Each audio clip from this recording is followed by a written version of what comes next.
Hello everyone, स्वागत है आपका हमारे चैनल पे। और आज हम लोग देखेंगे अपने न्यूज़पेपर को। जनसत्ता न्यूज़पेपर को यहाँ पे एनालिसिस किया जाता है जो एग्जाम के लिहाज से महत्वपूर्ण होते हैं। जो फैक्ट पूछे गए हैं मैं यहाँ पे आपको बता दूंगा। आइए, सबसे पहला फैक्ट क्या है यहाँ पे, मंगलसूत्र तक नहीं रहेगा सलामत। कुल मिलाकर यहाँ पे अगर देखेंगे इस आर्टिकल को पढ़ने के बाद तो यहाँ पर क्या देखने को मिलता है, जनगणना एक वर्ड मिल रहा है। ठीक है, और आपका बीपीएससी में यही क्वेश्चन पूछा गया था। जनगणना जो सब्जेक्ट आता है, ठीक है, जनगणना जिसको सेंसस बोलते हैं, वो किसके अंतर्गत आता है? स्टेट लिस्ट के अंतर्गत आता है, केंद्र लिस्ट के अंतर्गत आता है, या कंकरेंट लिस्ट के अंतर्गत आता है? तो आपको बताते हैं जनगणना जो है ना संघ का सब्जेक्ट है। ठीक है, मतलब सेंसस वगैरह करवाना है तो इसका पावर किसको दिया गया है? ये पावर दिया गया है आपका केंद्र को। याद रखिएगा, महत्वपूर्ण फैक्ट है और बार बार स्टेट क्विज़ेस वगैरह में पूछा जाता है। ओके, यहाँ पर फिर हम लोग बात करेंगे अगले मुद्दे पे। प्रधानमंत्री के भाषण को लेकर निर्वाचन आयोग का टिप्पणी से इनकार। कुल मिलाकर प्रधानमंत्री के जो भाषण एक भाषण अभी दिए यहाँ पे, उन्होंने कहा है कि जो भी अल्पसंख्यक है, और हम लोग देख रहे थे दूसरा आर्टिकल को, निर्वाचन आयोग, प्रधानमंत्री के भाषण को लेकर निर्वाचन आयोग का टिप्पणी से किया इनकार। देखिए, प्रधानमंत्री जो अभी यहाँ पे भाषण दिए हैं, उन्होंने कहा कि अल्पसंख्यक जो है ना, अल्पसंख्यक जो मुस्लिम है यहाँ पे, तो उनका जो है संसाधन पे सबसे पहला हक है। ये बिल्कुल सही नहीं है। ठीक है, तो कुल मिलाकर यहाँ से क्वेश्चन नहीं पूछता, क्वेश्चन पूछता है निर्वाचन आयोग से। आपको बता दें यहाँ पे निर्वाचन आयोग जो है ना, हमारा आर्टिकल जो है संविधान का 324, उस पर इसका उल्लेख किया गया है निर्वाचन आयोग के बारे में। ठीक है, याद रखिएगा।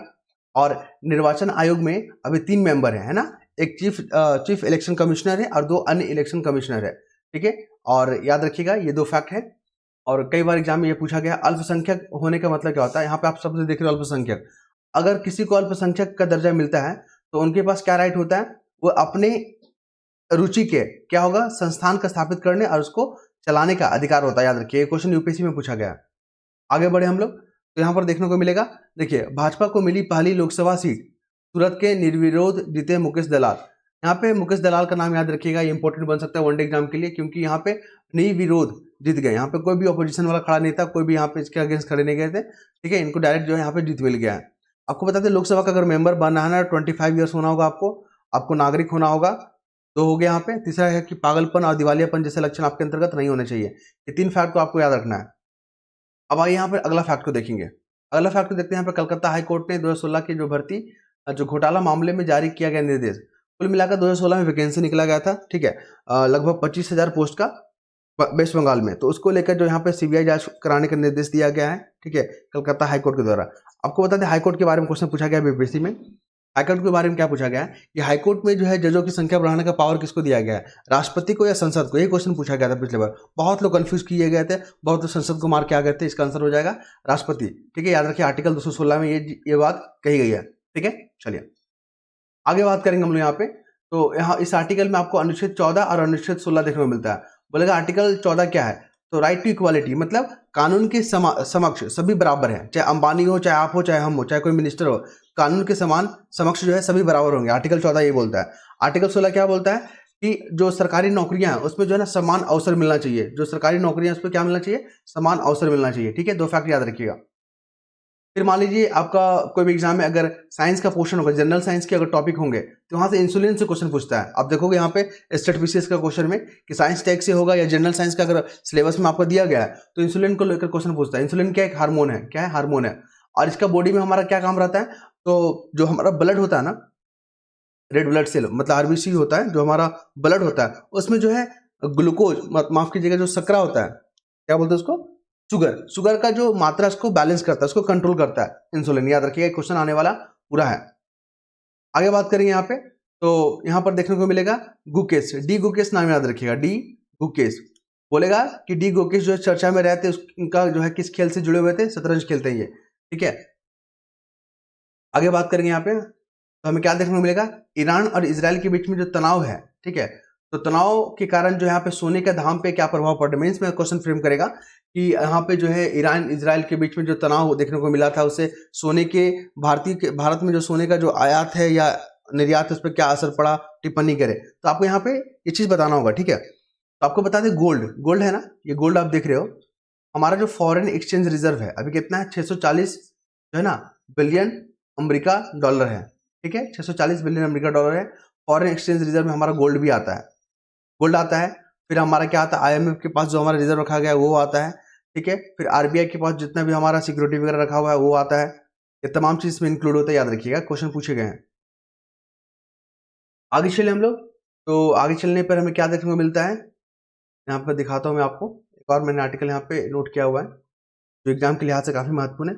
हाँ, ये रहा एडिटोरियल पेज, और यहाँ पे सबसे पहले देख लीजिए, यहाँ पे अभी जो स्वास्थ्य है, यहाँ पे पूरा बात किया गया है स्वास्थ्य को लेकर कि बीमा जो है, अब बीमा का जो कवरेज है उसको बढ़ाना चाहिए, जैसे कि अब एड्स के मामले में हो गया, कैंसर के मामले में हो गया, हृदय रोग के मामले में भी अब यहाँ पे स्वास्थ्य सुविधा को बढ़ाना चाहिए। बीमा मतलब बीमा का दायरा बढ़ाना चाहिए, ठीक है। कुल मिलाकर क्वेश्चन कहाँ से पूछेगा, स्वास्थ्य को लेकर। बोलेगा स्वास्थ्य जो सब्जेक्ट है, जो विषय है, किसका सब्जेक्ट है, केंद्र का, राज्य का, या कंकरेंटली इसका। ये क्वेश्चन बार बार पूछा गया, बार बार पूछा गया, स्टेटमेंट बना के या वॉल लाइनर बना के पूछ लिया गया है। तो याद रखिएगा स्वास्थ्य जो है ना, ये आपका राज्य का सब्जेक्ट होता है। और 7th शेड्यूल में इसके बारे में डिस्कस किया गया, 7th शेड्यूल याद रखिएगा। कुल जो है हमारे संविधान में 12 शेड्यूल है ना, उसमें 7th शेड्यूल में क्या किया गया है, केंद्र का, राज्य का और कंकरेंट लिस्ट का यहाँ पे सब्जेक्ट के बारे में बात किया गया।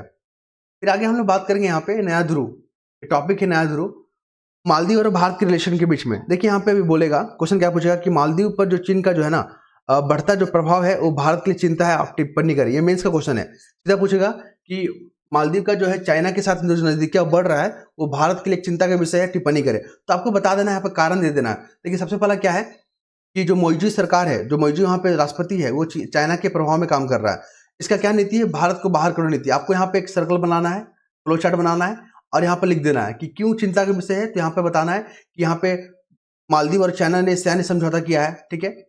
फिर क्या किया, यहाँ पे भारत को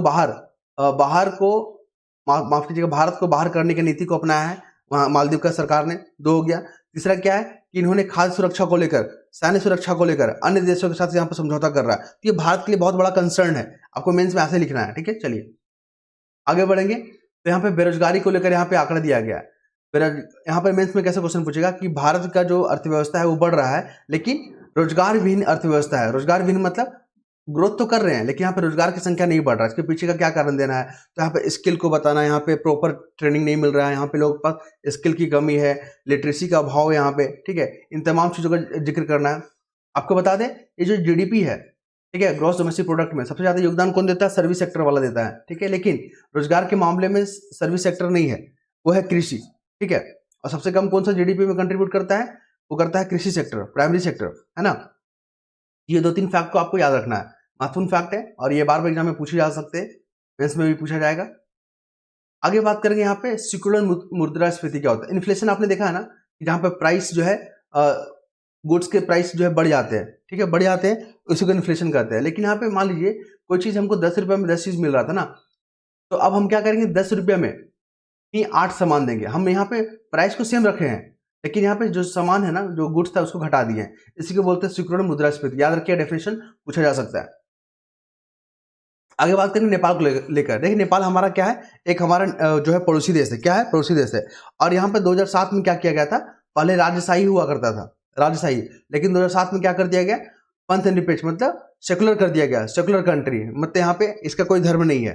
लेकिन फिर से कवायद शुरू हो गया कि यहाँ पे क्या बनाना है, इसको हिंदू राष्ट्र बनाना है, ठीक है। चलिए, तो नेपाल जो है कितना राज्यों के साथ सीमा साझा करता है, एग्जाम में पूछा गया है। तो उत्तराखंड को साझा करता है, यूपी को करता है, वेस्ट बंगाल को करता है, सिक्किम को करता है, और बिहार को करता है। बीपीएससी में एग्जाम में पूछने की पूरी संभावना नेपाल को लेकर, याद रखिएगा। 2007 में जो है सेकुलर घोषित किया था अपने आप को नेपाल।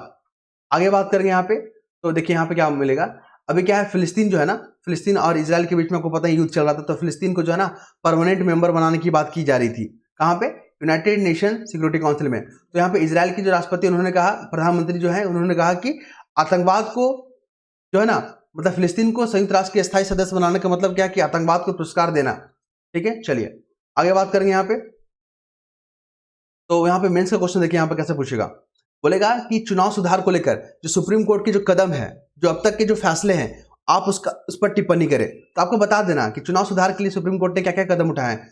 तो चुनाव सुधार को लेकर जो यहाँ पे प्रधानमंत्री और स्पीकर के चुनाव को लेकर जो समीक्षा है, उस पर जो है वर्तमान जो गवर्नमेंट थी 1975 की हम बात कर रहे हैं, तो वहाँ पे जो वर्तमान जो गवर्नमेंट थी, जो इंदिरा गांधी की जो सरकार थी, उसने रोक लगा दिया था कि प्रधानमंत्री को लेकर और स्पीकर को चुनाव को लेकर आप वहाँ पे रिव्यू नहीं करोगे, समीक्षा नहीं करोगे, ठीक है। इसी पर जो है आर्टिकल 39 माफ कीजिएगा, कॉन्स्टिट्यूशन अमेंडमेंट एक्ट 39 को पारित किया गया था वर्तमान सरकार के द्वारा, लेकिन इसको रद्द कर दिया गया। तो आपको यहाँ पे लिख देना है, फ्लो चार्ट बनाना है यहाँ पे कि चुनाव सुधार को लेकर जो है जो सुप्रीम कोर्ट का क्या क्या कदम है। तो यहाँ पे प्रधानमंत्री और स्पीकर के चुनाव पर जो समीक्षा पर रोक है ना, लगा दिया गया। फिर मतदाताओं के सामने नोटा का विकल्प 2013 में इंट्रोड्यूस किया गया, याद रखिएगा। अब यहाँ पे जो वोटिंग करने जाएंगे उनको नोटा का विकल्प मिलता है, 2013 से शुरू किया गया। फिर वीवीपैट का यहाँ पे कॉन्सेप्ट को शुरू किया गया है कि आप जिस पे भी पार्टी को आप वोट दे रहे हो, जिस भी उम्मीदवार को आप वोट दे रहे हो, उसका पर्ची जो है कुछ सेकंड के लिए आपको देखने को मिलेगा बॉक्स में वेरिएबल। 2013 में जो इसको शुरू किया गया था। फिर चुनाव आयुक्त को जो है सिलेक्शन को लेकर अभी क्या हुआ था कि 3 सदस्यीय एक पैनल था, जिसमें प्रधानमंत्री, विपक्ष के नेता और वहां पे जो है सुप्रीम कोर्ट के जज, प्रधान न्यायाधीश होंगे, यहाँ पे 3 होंगे। लेकिन केंद्र ने कानून बना दिया कि वहां पे जो थर्ड मेंबर थे, जो चीफ जस्टिस ऑफ इंडिया थे, उसको उनकी जगह पे कैबिनेट स्तर के मंत्री को यहाँ पे लाया गया था। तो ये भी चुनाव सुधार के रूप में देखा जा सकता है। आपराधिक इतिहास की जानकारी के बारे में आपको बता दें यहाँ पे कि जो भी उम्मीदवार जो खड़े होंगे इलेक्शन में, उनको हल्फनामा भरना होगा कि उन पे कितने आपराधिक चार्जेस लगे हुए हैं, ये तमाम चीजों को यहाँ पे जिक्र करना होगा। तो ये सब मेंस के क्वेश्चन है, ऐसे ही पूछेगा आपसे। आगे बात करें यहाँ पे तो क्या देखने को मिलेगा, देखिए खड़गे ने, ये जो है ना कांग्रेस के अध्यक्ष है, खड़गे ने कांग्रेस के घोषणा पत्र को खुली बहस की चुनौती दी। कुल मिलाकर ये आर्टिकल पढ़ने पर मुस्लिम लीग एक वर्ड आता है, एक संविधान आता है। याद रखिएगा, मुस्लिम लीग से क्वेश्चन क्या पूछता है कि मुस्लिम लीग का स्थापना कब हुआ था, 1906 में। स्टेट पीसीएस में बहुत बार पूछता है, वनडे एग्जाम में बहुत बार पूछता है। आपको ये बता दें, मुस्लिम लीग का एक नेता था मोहम्मद अली जिन्ना था, ठीक है, एक नेता था यहाँ का जिन्ना। इसका जो पॉलिटिकल गुरु कौन थे, तो गोपाल कृष्ण गोखले थे, गोपाल कृष्ण गोखले थे। ये क्वेश्चन जो है ना वनडे एग्जाम में पूछा गया, याद रखिएगा। जैसे गांधी जी के जो पॉलिटिकल गुरु कौन थे, गोपाल कृष्ण गोखले थे ना, उसी प्रकार जिन्ना के पॉलिटिकल गुरु कौन थे, गोपाल कृष्ण गोखले थे, याद रखिएगा। आजकल एग्जाम में ऐसे क्वेश्चन फ्रेम करने लगा है। आगे बात करें यहाँ पे तो यहाँ पे आप देखोगे सियाचिन जो है ना लद्दाख में है और ये न्यूज में आ गया। सियाचिन जो है ना युद्ध क्षेत्र वाला एरिया और सबसे हाइट पे है, अधिक हाइट पे है। और किस श्रेणी में है, तो काराकोरम श्रेणी में। आपको बता दें ये हमारा प्यारा सा भारत है, ये उत्तर वाला भारत है। क्या माफ कीजिएगा, मैप अच्छे से नहीं बन पा रहा है, लेकिन ये हमारा उत्तर वाला मैप है। और यहाँ पे काराकोरम, लद्दाख, जास्कर और पीर पंजाल ऐसे हमारा श्रेणी है। तो बोलता है कि नॉर्थ से साउथ की ओर अरेंज करें, तो काराकोरम यहाँ पर है और हमारा सियाचिन जो ग्लेशियर है यहीं पर देखने को मिलेगा आपको, ठीक है। चलिए आगे बात करेंगे यहाँ पे तो हमें क्या अब देखने को मिल रहा है, यहाँ पे देखने को मिल रहा है पद्म विभूषण अवार्ड। देखिए इस बार जो है ना 132 लोगों को मिला है पद्म अवार्ड। डायरेक्ट क्वेश्चन पूछेगा वनडे एग्जाम में, इस बार जो है 2024 में कितने लोगों को मिला है, 132 लोगों को। पद्म विभूषण कितने लोगों को मिला है, तो पद्म विभूषण मिला है यहाँ पे देखिए 5 लोगों को पद्म विभूषण मिला है, 17 लोगों को पद्म भूषण मिला है और 110 लोगों को पद्म अवार्ड मिला है, याद रखिएगा। पद्म विभूषण में कौन कौन सा मिला है, देखिए सुब्रमण्यम जी को मिला है, यहाँ पे भारतनाट्यम करते थे वो। बिंदेश्वर पाठक को, वेंकैया नायडू को मिला है, यहाँ पे 5 लोगों को मिला है पद्म विभूषण। और ये 5 लोगों का नाम याद रखिएगा, एग्जाम में बहुत इंपॉर्टेंट है। भारत रत्न को भी देख के रखिएगा, इस बार आने की पूरी संभावना है। देखिए यहाँ पे कोर्ट ने जो है ना बलात्कार पीड़िता नाबालिग को गर्भपात करने की अनुमति दी है। देखिए 24 सप्ताह का अगर आप गर्भ हो तो आप यहाँ पे टर्मिनेशन कर सकते हो, अबॉर्शन कर सकते हो, लेकिन उससे अधिक है, ठीक है, तो आप वहाँ पे मेडिकल टीम से परमिशन लेना पड़ेगा, कुल मिलाकर याद रखिएगा, ठीक है। तो यहाँ पे इसी तरह का केस देखा गया है कि यहाँ पे 24 सप्ताह नहीं, यहाँ पे 30 सप्ताह का जो है 14 साल की बालिका थी, ठीक है, माइनर केस था इनका। तो इनको जो है यहाँ पे सुप्रीम कोर्ट के द्वारा जो है अबॉर्शन करने का परमिशन दे दिया गया है। तो याद रखिएगा ये आर्टिकल जो है आपको पूछे जा सकते हैं, ये तमाम फैक्ट को याद रखिएगा। आगे जब हम लोग बढ़े तो यहाँ पर देखने को क्या मिल रहा है इंपॉर्टेंट फैक्ट में, मुझे जो इंपॉर्टेंट लग रहा है मैं उसी को डिस्कस कर रहा हूँ यहाँ पे। देखिए सुभाष चंद्रा के खिलाफ दिवाला और कार्रवाई का आदेश, सुभाष चंद्रा को लेकर जो है यहाँ पे ना सुभाष चंद्रा जो है ना दिवाला और कार्रवाई को लेकर आदेश है सुभाष चंद्रा के खिलाफ। देखिए इंसॉल्वेंसी हो गया और बैंकरप्सी हो गया, ये बीपीएससी में पूछा गया था, बैंकरप्सी इंसॉल्वेंसी। देखिए इंसॉल्वेंसी और बैंकरप्सी में क्या फर्क होता है, मान लीजिए आप किसी से 100 रुपये उधार लिए, ठीक है, और आप देने में सक्षम नहीं है, बोल दिए मेरे पास पैसा नहीं हो पाएगा भाई, हम पैसा नहीं दे पाएंगे, ये हो गया आपका इंसॉल्वेंसी हो गया, ठीक है, हम देने में सक्षम ही नहीं है। लेकिन बैंकरप्सी में क्या होता है कि 100 रुपये लिए लेकिन मेरे पास अभी वर्तमान नहीं है, लेकिन कुछ दिनों के बाद अगर मेरे पास होता तो हम आपको वापस कर देंगे, ये हो गया बैंकरप्सी। यही स्टेटमेंट पूछा गया था बीपीएससी में पिछले बार, देख लीजिएगा एग्जाम में, ठीक है, 2024 के एग्जाम जो हुआ था, माफ कीजिएगा 69th बीपीएससी का जो हुआ था वहां पे एग्जाम में पूछा गया है वाला। आगे बात करें यहाँ पे तो देखिए बच्चों की देखभाल को लेकर जो महिलाओं को छुट्टी देना संवैधानिक कर्तव्य का उल्लंघन है। कुल मिलाकर देखिए महिलाओं को जो है यहाँ पे बच्चों की देखभाल के लिए सीसीएल मिलता है, चाइल्ड केयर लीव मिलता है ना। तो ये जो प्रावधान बहुत जरूरी है क्योंकि महिलाएं तभी तो स्वतंत्र होकर अपने कार्य को निर्वहन कर सकेगी, क्योंकि महिलाओं पे जो है ना एक आपको क्या है वो दो रिस्पॉन्सिबिलिटी होता है, घर का भी रिस्पॉन्सिबिलिटी होता है और एक जॉब का भी रिस्पॉन्सिबिलिटी होता है। तो दोनों चीज को बैलेंस करने के लिए उनको कुछ तो सुविधा मिलना चाहिए ना, तो ये आपको मेंस वगैरह में पूछने का संभावना है, ठीक है। चलिए आगे बात करेंगे यहाँ पे जो हमें क्या देखने को मिल रहा है, इंपॉर्टेंट फैक्ट है। देखिए यहाँ पे क्या हो रहा है कि अलीगढ़ मुस्लिम यूनिवर्सिटी है ना, इसका स्थापना हुआ था 1875 में। वनडे एग्जाम में बहुत बार पूछता है। अब देखोगे यहाँ पे जो हिस्ट्री का टॉपिक है, मॉडर्न जो हिस्ट्री है उसका टॉपिक है, वहाँ पे एक क्वेश्चन पूछता है कि कब स्थापना हुआ था मोहम्मडन एंग्लो ओरिएंटल कॉलेज है 1875 में, ठीक है। 1920 में इसका नाम रख दिया गया था अलीगढ़ मुस्लिम यूनिवर्सिटी, ठीक है। आगे बात करें तो यह है मालदीव के कौन है ये राष्ट्रपति, ये हमारा प्यारा से भारत, ये है श्रीलंका। यहाँ पे मालदीव बिलोंग करता है और यहाँ पे मिनिकॉय जो भारत का हिस्सा है। इस दोनों के बीच में 8 डिग्री चैनल पासेस करता है। एग्जाम में बहुत बार पूछा गया।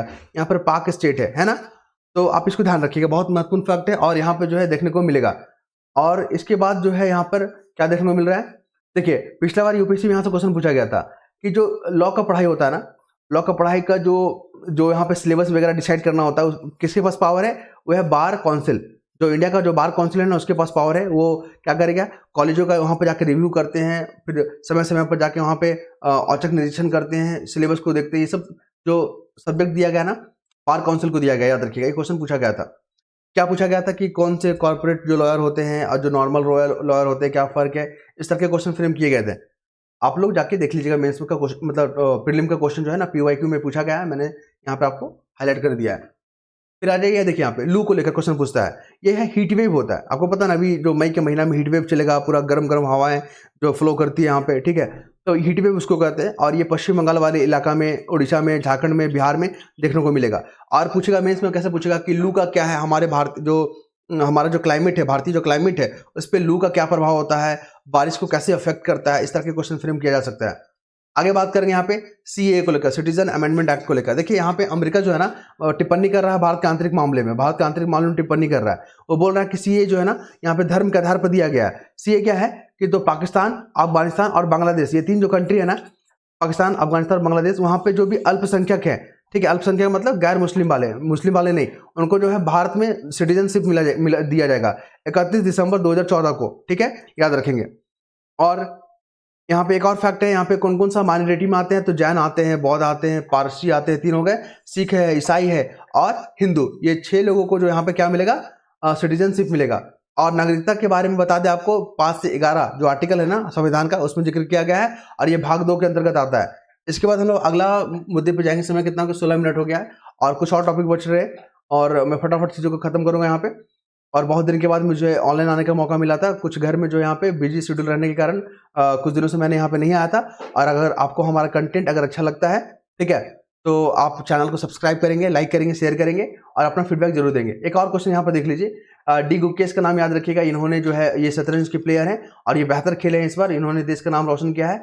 आपको बता दें यहाँ पे, तो ये जो है ना, इनके बारे में आर्टिकल पढ़ सकते हैं। मुझे लगता है वनडे एग्जाम में बस इतना ही पूछता है कि डी गुकेश जो है खिलाड़ी है, उनका किन खेल से संबंधित रहा है और उन्होंने से कौन सा अवार्ड अभी तक हाल में जीता है, ठीक है। तो ये इंपॉर्टेंट फैक्ट था जो मैंने आपके साथ शेयर किया। आई होप आपको चीज़ों को समझ पा रहे होंगे और अपना फीडबैक मुझे जरूर दें। धन्यवाद।